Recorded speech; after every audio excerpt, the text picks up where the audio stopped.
Hello guys, দেখতে পাচ্ছ এখানে একটা পাড়ার মাঠে ছোট টুর্নামেন্ট। প্ল্যান্টিক শট মারতে আসছে রিঙ্কু ভার্সেস সাগর। উইনিং শট সাগর মারছে, রিঙ্কু সেভ নিচ্ছে এবং সুন্দর গোল। পরের শট দেখতে পাচ্ছ পল্লব ভার্সেস মিলন। খুব দুর্দান্ত শট মারলো কিন্তু বারে লাগলো। পরের শটে কে প্ল্যান্টিং মারতে আসছে দেখা যাক। মারতে আসলো মানিক, সেপে রিঙ্কু, দেখা যাক সেভ হয় না, গোল।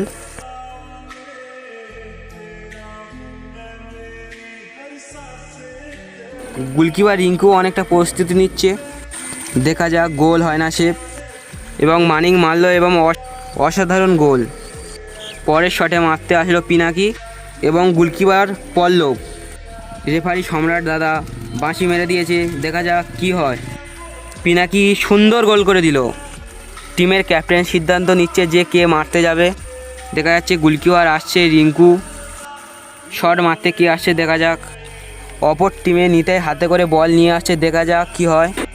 নিতাই বলটা নিয়ে এসে বসালো, গোলকিপার বলের দিকে এগিয়ে যাচ্ছে। গোলকিপার বলটিকে হাতে করে তুলে নিল এবং নিতাইকে ডিস্টার্ব করলো। দেখা যাক এখানে রেফারি কি করে, কি সিদ্ধান্ত নেয়। গোলকিপার বলটিকে ছুড়ে দিল নিতাইয়ের দিকে, দেখা যাক কি হয়। নিতাই বলটি ঘুরিয়ে নিয়ে আবার বসালো। এখানে কিপার বার ছুঁয়ে গড় করার চেষ্টা করলো। নিতাই অনেক ধৈর্য ধরে বলটি বসালো। নিতাই হয়তো বাঁপায় মারতে পারে, দেখা যাক কি হয়, বাঁপায় মারে কি না। নিতাই অনেকক্ষণ বলের দিকে তাকিয়ে অনেকটা সময় নিচ্ছে। গোলকিপার সেভ করতে পারলে ফের সুযোগ পাবে। অপরের টিমে নিতাই গোল করলে জিতে যাবে। নিতাই মারলো এবং অসাধারণ